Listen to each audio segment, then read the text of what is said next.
because we wanted to plunder some kind of artifacts they were looking for from other civilizations that came to Earth and started the whole program. And one of the officers said that this is our fourth civilization on Earth that has been this far or even further along than we are. The aliens that are under the mesa, they are there and they have been there long before us, I was told. Long before us.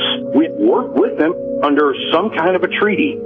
Supposedly one of our presidents made a treaty and that they agreed to give people to them. We're no threat to them at all. The only thing that we're threatening is ruining the planet.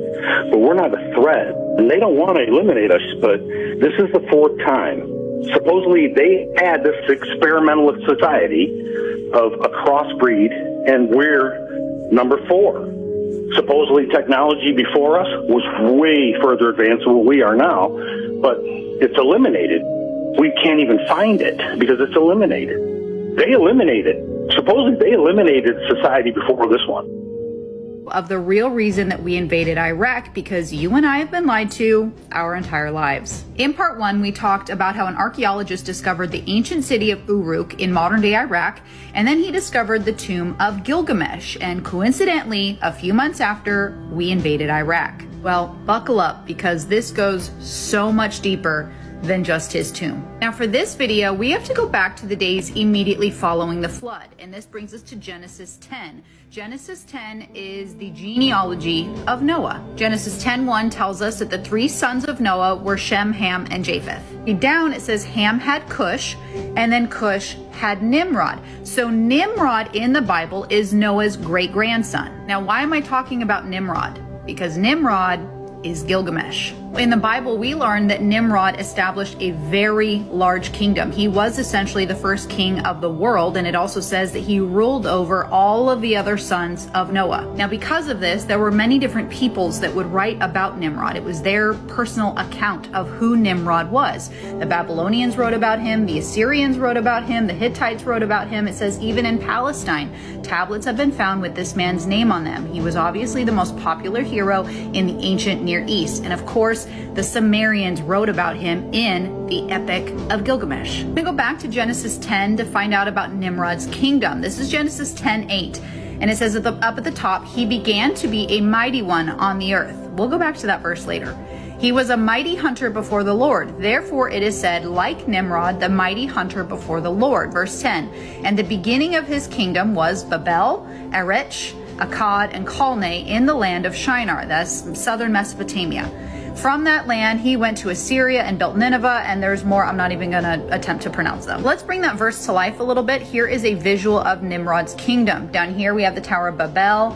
We have Uruk, where he was found, or Erech in the Bible, the city of Ur, which is actually where Abraham was born, and then the land of Shinar. So pretty large kingdom. We're going to go back to Genesis 10:8 because it says he began to be a mighty one on the earth. This is the exact same phrase that God uses when he describes the giants in Genesis 6. So it says there were giants on the earth in those days and also afterwards. So God is specifically telling us that the giants, these demonic hybrid beings, survived the flood. When the sons of God came into the daughters of man and they bore children to them, those were mighty men who were of old, men of renown. The Greek origin of the words describing Nimrod are exactly the same as the Greek origin of the words God used to describe the giants in Genesis 6. It is worth mentioning that the Septuagint, which is the Greek translation of the Old Testament, also says that Nimrod began to be a giant upon the earth. Now, Nimrod is talked a lot about in the book of Jasher, in the Apocrypha. And before anybody comes for me and says that we shouldn't read the Apocrypha,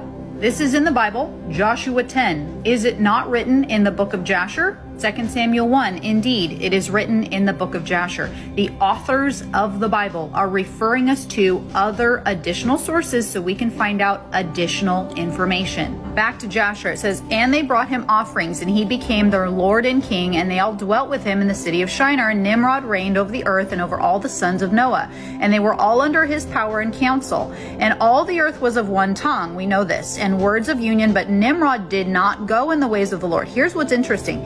He was more wicked than all the men that were before him from the days of the flood until those days. And when you read about Nimrod, This guy was disgusting. He was wicked. He was perverted. He mated with animals all the time because he couldn't control himself. He was absolutely deplorable. Now, Nimrod actually wore the garments that Adam and Eve wore in the Garden of Eden. They were passed down to Noah, who kept them on the ark, and then he passed them down to his sons, and then obviously his sons passed them down to Nimrod. And it says here, he gave them those garments through the love for him, and Nimrod grew up, and when he was 20 years old, he put on the garments. And Nimrod became strong when he put on the garments, and God gave him might and strength, and he was a mighty hunter in the earth. Yes, he was a mighty hunter in the field, and he hunted the animals, and he built altars, and he offered the animals on them before the Lord. Now, there is no written explanation for how Nimrod became Nephilim, how he became a demonic giant. So this is my personal conclusion based upon what I've read. We know that Nimrod, when he was ruling, he did not go in the ways of the Lord. He was more wicked than all the other men, but in his early life, he was obedient to the Lord. And when he put on the garments from Adam and Eve, God gave him power and might. So I think that all just got to his head.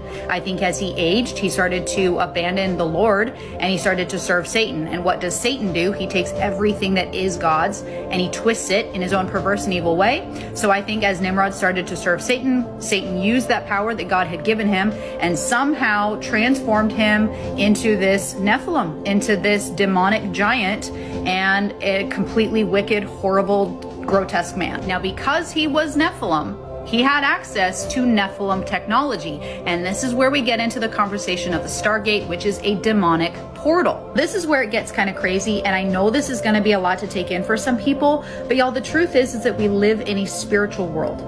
There are angels and demons all around us at all times. They're just in a different dimension than ours. So beings like Nimrod, who were almost 2/3 demon, had access to all of this demonic technology that was beyond what we could even imagine. Now, this brings us to the Ziggurat of Ur, which is located in modern day Iraq. Now, this is just an artist's depiction of what we think it might have looked like.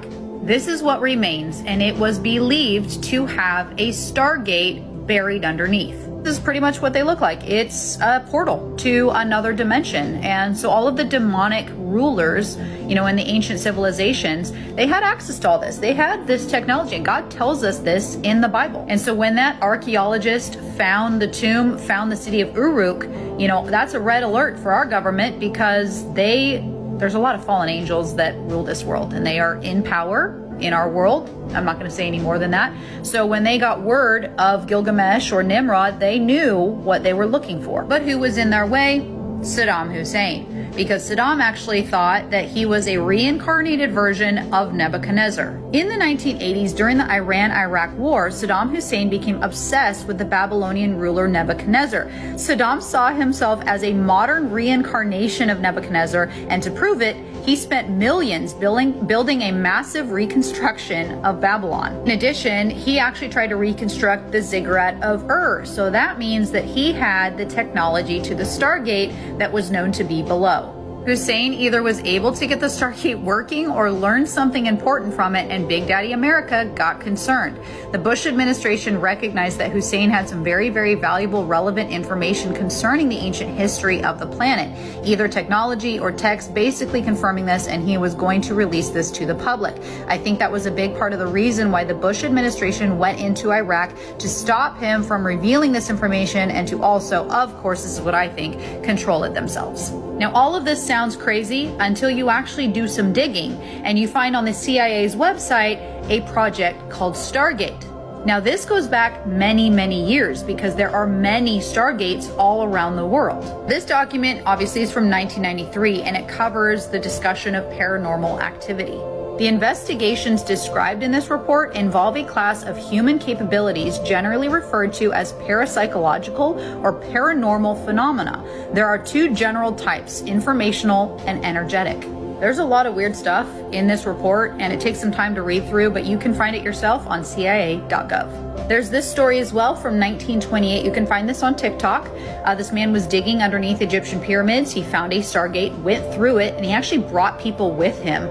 Time was different. So he thought he was gone for only like an hour, but he was gone for 3 days. So when he went through the Stargate or the portal, he actually went back in time to when the pyramids were being built. And he saw UFOs carrying the stones for the pyramids. He saw giants, he saw aliens, he saw Nephilim, he saw all of it. And he said it was beautiful and lush and green. And he actually saw conveyor belts. I mean, they had electricity, they had power, they had technology back then from demons. And there's many stories like this, actually. There's stargates all over our world because our world was inhabited by demons and demonic technology, and we have pyramids all over the world. And it is no coincidence that America, a lot, part of the Grand Canyon is closed off. A lot of national parks are closed off to the public, and it's a huge reason why we are lied to, because it goes back to the Bible. So we all know what a Stargate looks like, right? It's a portal. And we also know that our government went into Iraq